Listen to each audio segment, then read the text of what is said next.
Madwar 70 karozza f'għaxar kategoriji pparteċipaw fil-konkors d'eleganz li tella fi Pjazza San Giorgio il-Belt.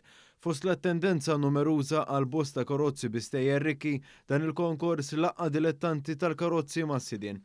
Fost il-klassijiet fil-5 edizzjoni ta' dan il-konkors kien hemm dik għal karozzi ddisinjati minn Pininfarina u klassi Jaguar sa' karozzi Amerikani u oħrajn li mbnew qabel jew wara t-tieni gwerra dinjija. Barra minn hekk kien hemm kategoriji li raw ir-restawr fuq il-karozzi u oħrajn li ġew ippreservati mill-ġurnata li telqu mill-fabrika. Spikka wkoll il-bies ta' wħud mill-parteċipanti li kompetew fil-kategorija tal-aqwa l-bies mill-epoka li tikkumplementa l-vettura tagħhom. John Saliba li huwa wieħed mill-organizzaturi spjegalna kif ħadem dan il-konkors.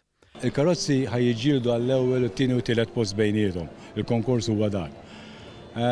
Minnhom jiġi l-ewwel f'kull klassi, imbagħad ikun hemm judging bejn il-judges biex jażlu l-best in show car. Antoine Mikallef, wieħed mill-parteċipanti li ħasem b'Jaguar E-Type Roadster tal-1963, qasammana l-istorja tal-vettura tiegħu. Ġibtum mill-Amerika, xi 5 snin ilu, ovvjament restawrajtu kollu, dortu dawra kif għandu jkun u veru. U nipprova ngawdek kemm jista' jkun.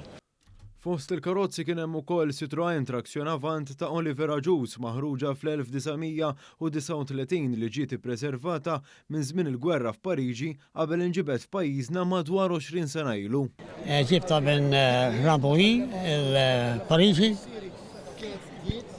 Kienet ilha ġew garaxx tal-Oder damet il-gwerra kollha ma ħarġitx u